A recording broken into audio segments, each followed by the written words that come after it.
Hello everyone, Phoenix Early here, and welcome back to another Let's Play, Let's Talk video.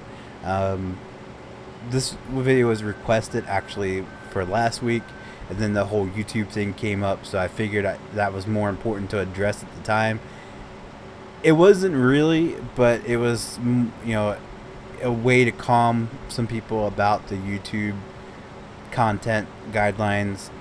This is actually more important to those who are suffering with depression, and I apologize for putting that beforehand. There's just a lot going on that week on that topic, so that's why I put the FS91 video up yesterday so I could do this video today, because this video is important to me, and simply because someone asked and said that it would help them out somewhat, so I really wanted to get it done. And yes, I'm still sick. I'm recording this the same night I record Wednesdays and Thursday videos, so hopefully I'm well rested by time Friday comes.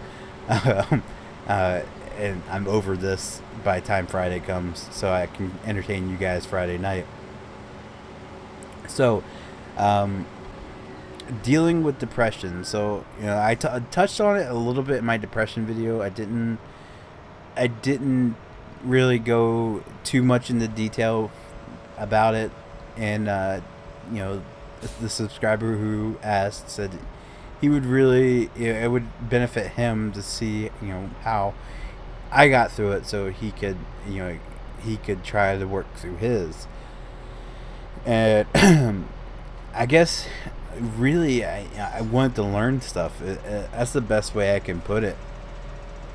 I grew up in a house where Dad worked all the time. Literally, I barely saw my dad except on weekends, and Saturday and Sunday was either we went on a trip somewhere, or we had work to do around the house, and everybody's like, well, you got to go traveling, why were you depressed? Basically because I was practically raised by my mom for most part of my life. My dad worked from the time I got up he left before I got up for school for the day, and well, no, he left before I got home from school, and got home after I left for school. I got him backwards. So literally I never really saw him throughout the week, so it was mainly my mom that raised me. And when you're raised by someone who never failed to let you know how dumb you were, or how you would never amount to anything, so on and so forth, you start believing it over a while, and you start beating yourself up over it, and you come to that point where you're just like, why am I even here anymore? That's really where I got to the point. So not only that, being bullied in school, dealing with the medical problems I was dealing with at the time. Why isn't this disconnecting? There we go. Dealing with the medical problems I was dealing with at the time, and so on and so forth. It was just a whole gaggle of problems I had to deal with, and it sucked. It really did. And there's people out there that's going through worse, and I understand, but it's just one of those things that will trigger it. So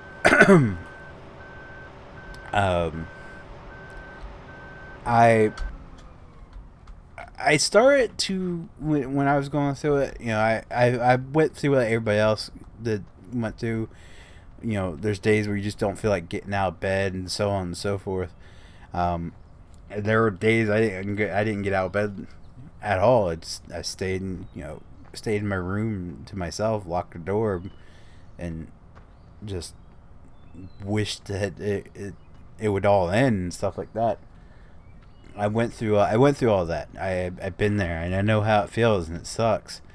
But once I start working my way through it, the main thing I did was kind of took my mind off of it, if that makes sense. I started to learn a lot. Not just at school. I mean, like one of my whole interests throughout my whole life is Titanic. Matter of fact, my wedding day was on the anniversary of the Titanic sinking, um, which I don't know if that's a good or bad thing. You know, we discussed that before, and I was like, is this a good or a bad thing? But no, I fell in love with the Titanic. I loved everything about the Titanic.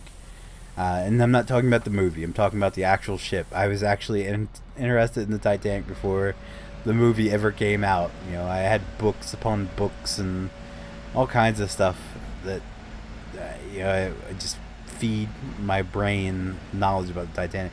I even got so I got so wrapped up in it that I read all the books about Titanic in our elementary library. So the librarian actually went to the middle school and then even the high school libraries to find me books on the Titanic. Like, she traveled between schools, and luckily, you know, in the second elementary school I went to, because we were split up different schools by grade. In the second elementary school that I went to, it was attached to the middle school. So she would run down to the middle school library to find me books, because I was just devouring any knowledge I could about the Titanic. She was a cool lady. Actually, I think she's still a librarian, because she was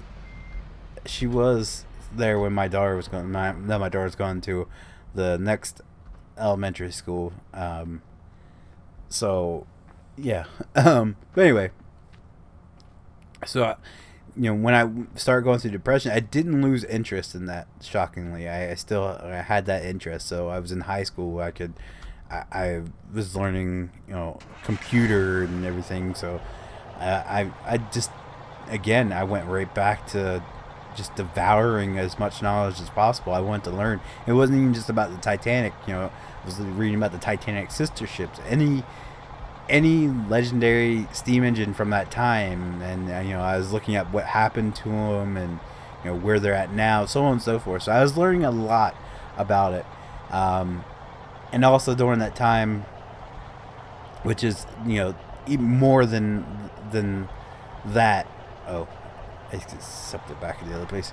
Even more than that, you know, at that time period when my depression, you know, was first starting, you know, I kind of liked this girl, and she was really into hard rock metal music. So me trying to impress her, I decided to start listening to it. And I'm talking about like the hardcore stuff, like Bleeding Through. If you guys have ever heard that band, that's kind of like in your face, punch you in the throat style metal music. But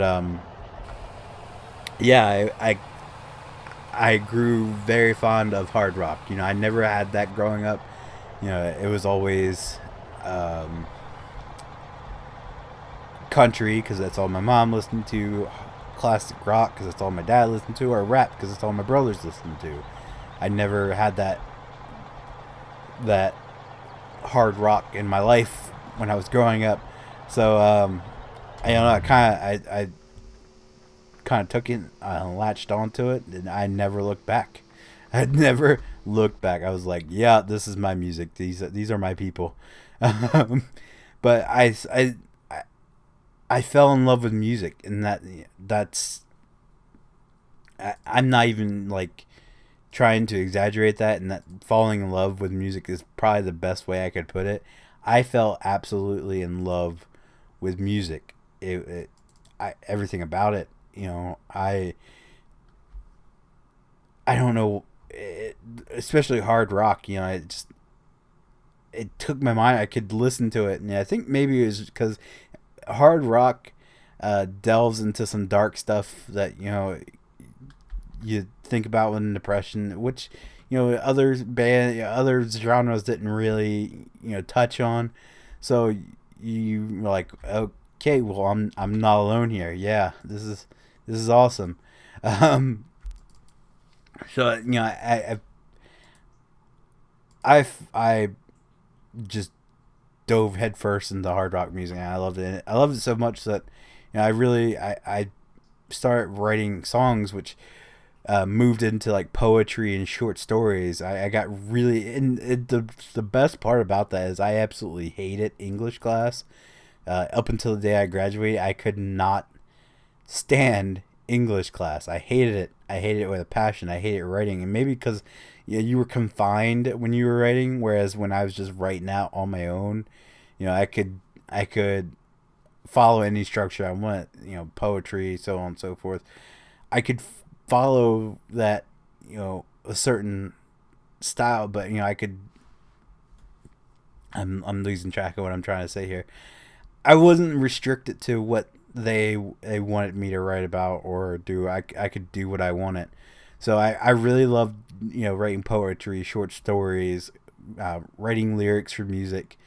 I fell, again, I dove in head first for that. I ate it up. It was a distraction from hating myself.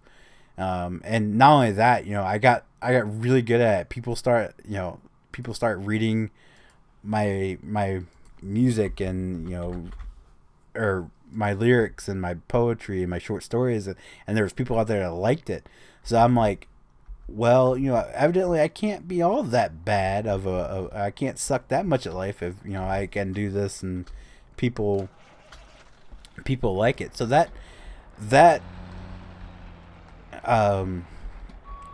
not only proved my mom wrong, I guess you can say, saying I'll never amount to anything when people clearly like what I'm writing and everything. So it made me feel good. It really did, and I guess that might be a way I help deal with it, because I was proving my mother, who said I'll never be any good, I was proving her wrong.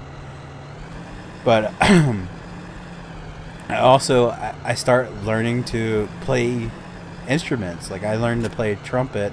I hated it. That wasn't really rock. I went to learn to play drums, but my mom's like, I'm not listening to banging all day. And I was like, okay, well, saxophone. She's like, those are too expensive. So I was like, you know what? Trumpet. I'm going to make you regret not getting those goddamn drums. And I did. And my dad still finds it one of the funniest thing ever, because she refused the drums but said okay to the